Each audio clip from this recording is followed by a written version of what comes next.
Untuk pembuatan indikator pH dari bunga kembang sepatu, di sini saya mengganti bunga sepatu dengan bunga telang. Di sini bahan-bahannya berupa beberapa kelopak bunga telang, air panas, gelas bening, saringan atau kain, beberapa cairan, air sabun, air jeruk, cuka, baking soda, dan air biasa. Pertama-tama, tumbuk kelopak bunga dan seduh dengan air panas selama 10-15 menit. Kemudian, saring larutan dan simpan cairan sebagai indikator alami. Lalu, tuangkan sedikit larutan indikator ke dalam beberapa gelas. Tambahkan masing-masing cairan uji ke setiap gelas.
Ketika cairan bunga telang dimasukkan ke dalam cairan air sabun, ia akan berubah menjadi agak keunguan dan gelap.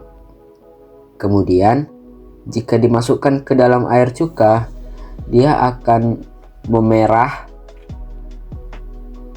muda dan warnanya sangat pekat. Namun, jika di baking soda dan air biasa, warnanya tetaplah biru. Dan begitu pula jeruk nipis, warnanya berubah menjadi seperti keunguan agak kemerah mudaan.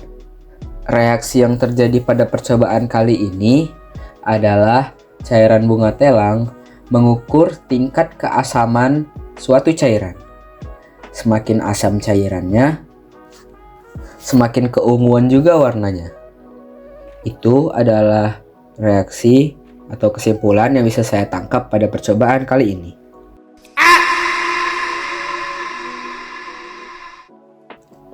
Alat dan bahannya ada air kapur, sedotan, dan gelas bening.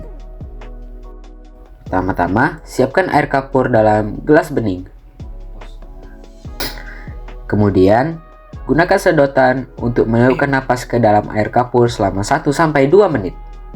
Kemudian, amati perubahan yang terjadi pada larutan.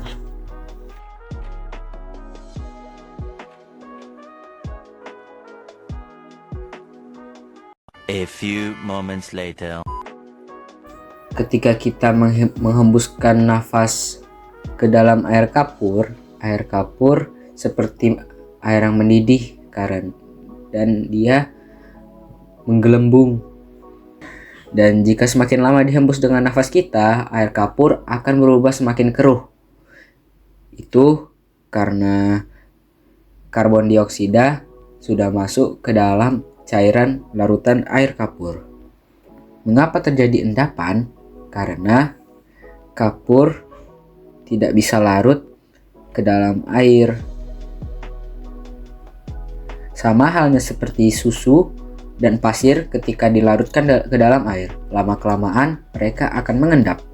Reaksi yang terjadi pada percobaan kali ini adalah kita mengubah kalsium hidroksida menjadi kalsium karbon dioksida.